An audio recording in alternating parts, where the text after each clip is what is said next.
नमस्कार दोस्तों, कैसे हैं आप सब लोग।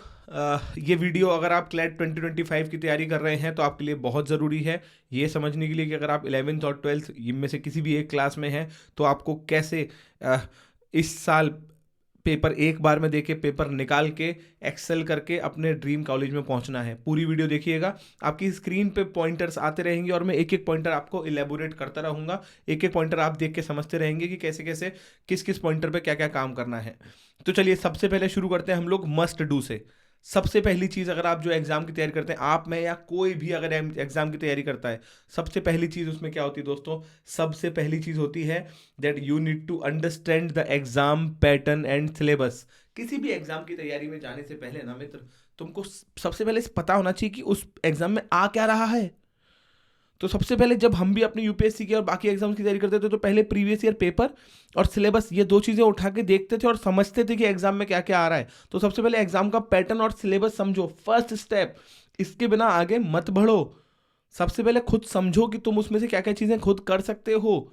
बिना पेपर का पैटर्न समझे, बिना प्रीवियस ईयर पेपर देखे, बिना सिलेबस समझे तुम किसी भी कोचिंग में जाके बात करोगे तो वो तुमको तुम्हारी नॉलेज की कमी के आधार पे कुछ भी कोट करेंगे और तुमको वो मानना पड़ेगा। समझ में आ रहा है ना? Because you are having a lack of awareness, it is not their fault, it is your fault. You should be aware about your exam. पहली बात। दूसरी बात, जब ये समझ जाओ तो उसके बाद में यूट्यूब पे जाओ, टॉपर्स के वीडियो देखो। हमारे मेगा जीके वाले चैनल पे 85 टॉपर्स की वीडियो हैं जिनने पूरी पूरी ईमानदारी से बताया है किस किस सब्जेक्ट में कैसे कैसे तैयारी करनी है। और फिर राइट रिसोर्सेज जो हैं उनको चूज करो। देन इसके बाद में बहुत इंपॉर्टेंट इस एग्जाम के लिए, अगर आपके पास रीडिंग हैबिट नहीं है तो ये एग्जाम आपके लिए क्लैट बहुत टफ एग्जाम हो सकता है दोस्त। बिकॉज इसमें बहुत बड़ा बेसिस है रीडिंग हैबिट का। तो एक अच्छी रीडिंग हैबिट बनाओ। It is not always important to go academically good, when you need to go skilfully good. तो पहले स्किल्स को अच्छा करो अपने। जैसा कि नेक्स्ट पॉइंट है that is gain the necessary skills. What are the necessary skills? Reading comprehension, critical thinking, English fast reading, basic of quant, understanding what to leave and what to read, understanding how to have romo over FOMO. ये सब important skills हैं। Understanding how to manage the pressure in your brain, understanding how to increase and decrease your speed simultaneously as and when required while reading. ये सब understand which question to take and which questions to leave, understanding the power of elimination. ये सब skills हैं exam के लिए। तो ये सब आना बहुत जरूरी है, सब हम सिखाते हैं। एक एक स्किल्स, ये तो चंद हैं। इस एग्जाम में हर वो स्किल जो जरूरी होती है हम सब सिखाते हैं, सब। इसके बाद नेक्स्ट, अगर आप न्यूज़पेपर रोज ही नहीं पढ़ रहे हैं ना दोस्त, तो आपके मॉक हो, चाहे आप प्रैक्टिस पेपर लगाएं, चाहे आप किताब पढ़ें, कुछ भी पढ़ें, आप वो फ़ायदा नहीं ले पाएंगे अपने एग्ज़ाम की तैयारी में जो आपको एक न्यूज़पेपर दे सकता है। तो ज़रूर पढ़िए, ये है आपके मस्ट डू। इसके बाद आता है कि अगर आप 11th क्लास में हैं दोस्त, तो आपको पहले तैयारी के लिए क्या क्या करना है समझो। सबसे पहले, अगर तुम 11th में हो ना, इस साल अगर 11th में हो तो मतलब है कि तुम अभी पेपर देने के बाद में मार्च में और फिर 12th में आओगे, और 12th में आने के बाद दिसंबर में जब तुम पेपर दोगे तो तुम्हारे प्री बोर्ड्स वगैरह भी हो रहे होंगे। तो जब तुम अभी 12th में आओगे और तुम्हारे प्री बोर्ड्स हो रहे होंगे तो तुम अपनी 12th की स्टार्टिंग में और 11th के एंड में अपनी पूरी पेस लगा दो इस एग्ज़ाम में, जल्दी से जल्दी सिलेबस कवर करके चीज़ें सीखने के लिए। और वो कैसे कर सकते हो? सबसे पहले ना तुमको कोशिश करनी है, अगर 25 का पेपर देना है और तुम 12th में 11th में हो और जो 12th में आएगा, सबसे पहले कोशिश करो जून तक अपना पूरा सिलेबस खत्म करो। जून तक पूरा सिलेबस खत्म करने के बाद में, सो दैट तुम उस पर मई जून तक सिलेबस खत्म करने के बाद में प्रैक्टिस कर पाओ बहुत सारी। क्वांट की, मॉक की, सेक्शनल की प्रैक्टिस कर पाओ। क्योंकि अगर तुम्हारे पास प्रैक्टिस के लिए समय नहीं हुआ तो तुम्हारा पढ़ा हुआ कुछ भी किसी काम का नहीं है। Because again it is a skill based exam, पहला। दूसरा, करंट अफेयर्स अभी से पढ़ना शुरू करो सो दैट तुम्हारे पास एंड में बैकलॉग ना बने।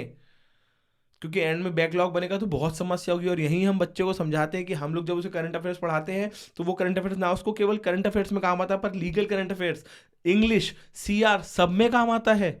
क्योंकि उसको बाकी सब सब्जेक्ट भी तो करंट अफेयर्स के आसपास से निकल रहे हैं ना, तो उसको होलिस्टिक नॉलेज होना शुरू होती है उसके अंदर। तो ये बहुत इंपॉर्टेंट है। इसके साथ साथ जून के बाद, बल्कि जून भी नहीं, मार्च के बाद अप्रैल के अंदर से मॉक देना शुरू करो। एक रूल बना लेना, तुम्हारी 100% सिलेबस खत्म होने के बाद तुमको मॉक नहीं देना है, पहले देना है, क्योंकि 100% सिलेबस तुम्हारा कभी खत्म होगा भी नहीं।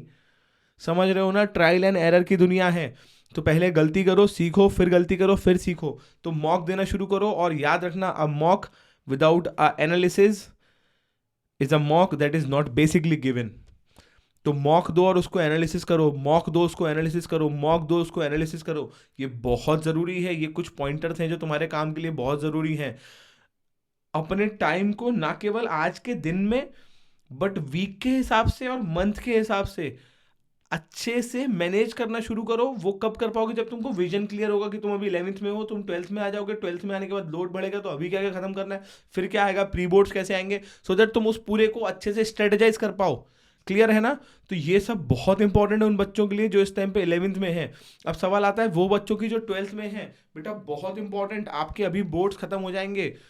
देखो, बोर्ड्स खत्म होने के बाद अगर तुमको लगता है कि तुमको अपनी गाड़ी दोबारा से 5वें गियर तक लाने में 1-1.5 महीना लगेगा, तो तुम गलत कर रहे हो यार। It is a competitive exam.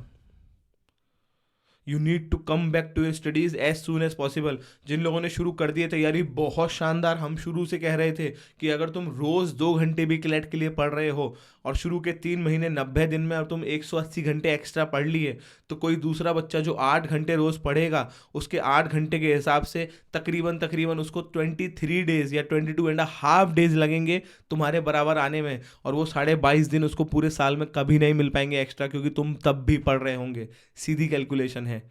तो तुम समझो, अगर तुमने अभी से पढ़ाई शुरू कर दी है, बहुत अच्छा है। हमारा एवेंजर बैच अभी चल रहा है बेटा, हम बहुत शानदार काम कर रहे हैं, और आप लोगों को हमको ज्वाइन करने के अलावा किसी को भी ज्वाइन करने की ज़रूरत नहीं है।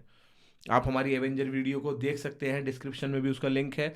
पूरी वीडियो आप देख के समझें कि किस तरीके से हम आपको सब कुछ करा रहे हैं। और उसमें जो हमने बोला था, उसमें एक चीज़ हमने अब और ऐड कर दी है, आपकी लीगल, CR, इंग्लिश, GK, ये सब कुछ हम पूरी तरीके से करा रहे हैं। From very beginning, very basic से लेके आगे तक की सारी वीडियोस होंगी। आप लाइव वीडियो चाहें तो लाइव वीडियो अटेंड कर सकते हैं।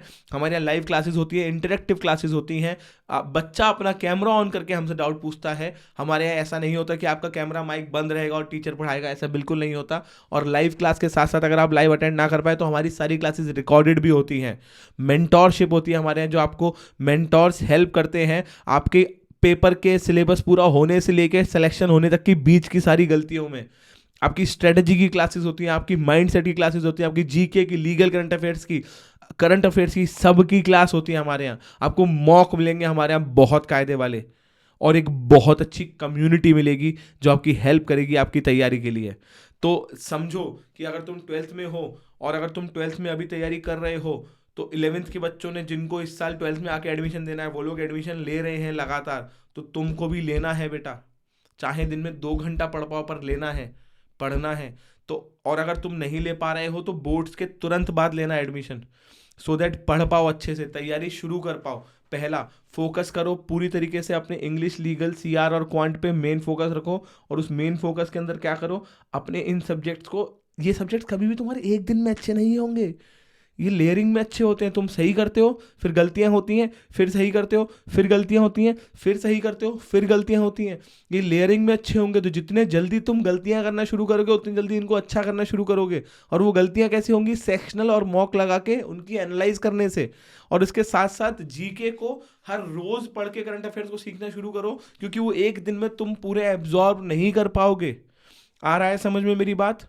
ये है तैयारी के बेसिक तरीके। सिलेबस को कभी मत सोचना कि पूरा एक साथ खत्म होगा तब मॉक शुरू करोगे, नहीं। अपने आप को अंधेरे में रखने की बिल्कुल जरूरत नहीं है। समझ रहे हैं ना? कभी सिलेबस खत्म नहीं होगा आपका। एक सर्टेन अमाउंट ऑफ 70-60% सिलेबस हो जाए तो आपको मॉक शुरू करने चाहिए, सेक्शनल लगाने चाहिए, एनालिसिस करना चाहिए। और जितना, एक बात याद रखना, मैंने हमेशा अपने स्टूडेंट्स को कहा था, that is the God and the devil, both basically you can found both of them in the detailing. तुमको अपनी पढ़ाई की डिटेलिंग में समझ में आएगा कि एग्जैक्ट गलती कहाँ है, और जब तुम उस डिटेलिंग की गलती को सुधारोगे तब तुमको वहीं ईश्वर मिलेगा। ईश्वर मतलब वहीं सुधार मिलना शुरू होगा। और डिटेलिंग कब हो सकती है? जब तुम स्ट्रक्चर्ड और ऑर्गेनाइज्ड हो। अपने एग्जाम के एनालिसिस के लिए एक एक्सेल शीट बनाओ, लिखो जिसके अंदर किस किस टॉपिक के अंदर तुम्हारे कितने कितने नंबर आ रहे हैं, हर मॉक के अंदर कितने नंबर आगे तुम लिखो कि आई कुड हैव इम्प्रूव्ड, कितने नंबर थे जो तुम इम्प्रूव कर सकते थे बिना पढ़े भी, अगर तुमने सिली मिस्टेक्स या फिर अनअवेयर या फिर अवेयरनेस की मिस्टेक्स नहीं करी होती। उसके बाद लिखो कितना टाइम लगा तुमको, उसके बाद लिखो कि तुम कहाँ से टाइम बचा सकते हो। जितनी क्लियर तुम्हारी डिटेलिंग रहेंगी ना एग्जाम में, उतना अच्छा तुम्हारा परफॉर्मेंस रहेगा इस एग्जाम के अंदर। समझ रहे हो मेरी बात? तो इस तरीके से तैयारी करो। अगर तुम 11th में हो तो हमने बता दिया क्या करना है, और अगर तुम 12th में हो तो भी हमने बता दिया, क्योंकि 12th का तुम्हारा पेपर होने के बाद में फिर तुमको अपने सब्जेक्ट्स पे, करंट अफेयर्स पे लगातार ध्यान देना है, और उसके बाद में सब्जेक्ट वाइज खत्म करना है। हमारे यहाँ आपको इन सब सब्जेक्ट्स की लाइव प्लस रिकॉर्डेड दोनों क्लासेस मिलेंगी। आपकी पूरी तैयारी की जिम्मेदारी हमारे पास है। हमारे पास सिलसिलेवार सिलेक्शंस हैं क्लेट के अंदर, सिलसिलेवार। अच्छे से पढ़ाई करिए, अपना ध्यान रखिए। नमस्कार, जय हिंद।